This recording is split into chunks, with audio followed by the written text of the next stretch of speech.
આકાશવાણી ભુજ પ્રસ્તુત છે અખબારોની હેડલાઇન્સનો કાર્યક્રમ હેવર. નમસ્કાર, હું રિદ્ધિ મહેતા. કચ્છ મિત્રમાં આજના પ્રથમ પાને સમાચાર છે. સૂર્યસેનાની સિંદૂરી જીત. ક્રિકેટ રણમાએ ભારતના હાથે રગદોળાયું પાકિસ્તાન. એશિયા કપની બહુચર્ચિત મેચમાં પાકિસ્તાનને 7 વિકેટે હરાવતી ટીમ ઇન્ડિયા માત્ર 15.5 ઓવરમાં 3 વિકેટે 128નું મામૂલી લક્ષ્ય આંબ્યું.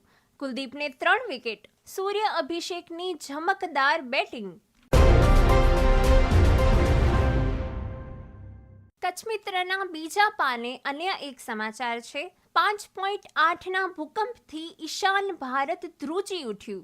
આસામમાં 5.8નો ધરતીકંપ. જાનમાલનું નુકસાન નહીં. કચ્છ મિત્રમાં અન્ય એક સમાચાર છે.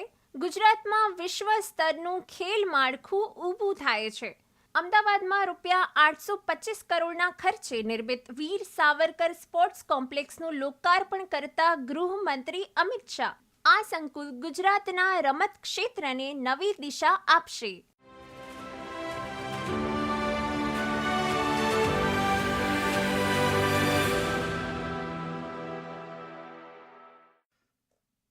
હું જયેશ રાવલ. દિવ્ય ભાસ્કર લખે છે આજે નો નેગેટિવ અખબાર. મોસમનો મિજાજ એ શીર્ષક હેઠળ સમાચાર છે. ચોમાસાની પશ્ચિમ રાજસ્થાનથી વિદાય શરૂ. આ વખતે નિર્ધારિત સમયથી 3 દિવસ વહેલી.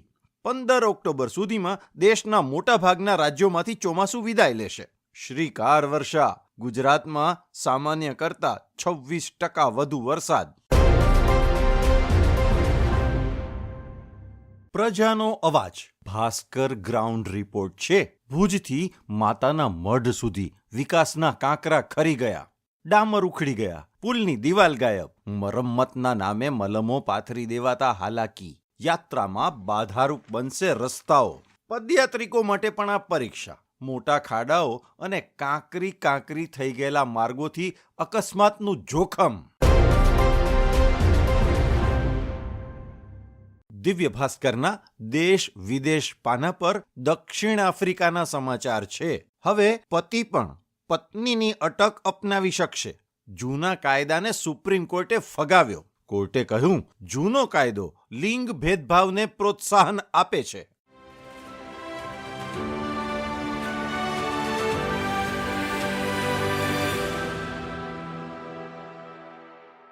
હું પરમ મકવાણા. ગુજરાત સમાચારના પહેલા પાને સમાચાર છે. યુકેમાં યુનાઇટ ધ કિંગડમ રેલી. 1,50,000થી વધુની જનમેદની. બ્રિટનમાં ગેરકાયદે વસાહતીઓ સામે લાખો અંગ્રેજો રસ્તા પર. અમેરિકા, ઓસ્ટ્રેલિયા અને ફ્રાન્સ પછી હવે બ્રિટનમાં વંશીય દેખાવો. ગુજરાત સમાચારના અંદરના પાને સમાચાર છે. ઓનલાઈન સ્કીમમાં સ્કેમ. તહેવારોમાં ઈ ચીટિંગની બનાવો 60% વધે છે. નવરાત્રી, દિવાળીમાં ઠગાઈની અનેક સ્કીમો મોબાઈલમાં આવશે. તહેવારો દરમિયાન બનાવટી ઈ કોમર્સ વેબસાઇટ અને લિંકનો રાફડો ફાટે છે. ચણિયાચોલી, ઓર્નામેન્ટ્સ અને ફટાકડા પર 80%ની છૂટ આપવાના નામે ઠગાઈ. ગુજરાત સમાચારના છેલ્લેથી બીજા પાને સમાચાર છે. ભારત સહિત વિશ્વના હવામાન વૈજ્ઞાનિકોની આગાહી. લા નીનાના કારણે ભારતમાં કડકડતી ઠંડી પડશે. અમેરિકન નેશનલ વેધર સર્વિસ કહે છે કે ઓક્ટોબર-ડિસેમ્બર 2025ની વચ્ચે લા નીનાનું નિર્માણ થવાની શક્યતા 71%.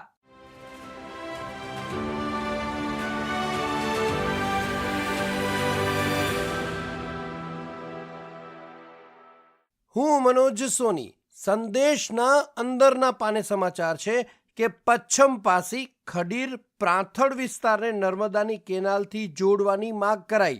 પચ્છમપાસી વિસ્તારના કિસાનોને સિંચાઈ માટે નર્મદાનું પાણી આપો.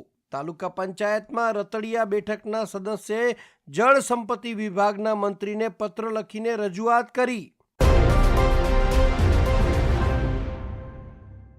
અને વધુ એક સમાચારમાં જોઈએ તો ભુજ ખાતે રક્ષા દીક્ષા મહોત્સવમાં 11,000 દીકરીને સ્વરક્ષા માટે કટાર અપાઈ. મહિલાઓમાં સ્વરક્ષા જાગૃતિ અભિયાન અંતર્ગત વિશાળ કાર્યક્રમ યોજાયો. દીકરીઓને કરાટે, કુંગ ફુ તેમજ કઈ રીતે પોતાની રક્ષા કરવી તે બાબતે માર્ગદર્શન અપાયું. સંદેશના છેલ્લા પાને સમાચાર છે કે ટ્રાન્સપોર્ટરો દ્વારા નો રોડ નો ટોલની લડતથી 72 કલાકની ટોલ મુક્તિ બાદ હાઈવેની દશા સુધારવાનો ધમધમાટ.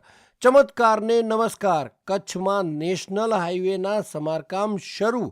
સામખિયાળીથી સાંતલપુર સુધી કામ ચાલુ કરાયું. મગરમચ્છની પીઠ સમાન હાઈવેની હાલતથી ત્રાહિમામ ટ્રાન્સપોર્ટરો સહિતને રાહત.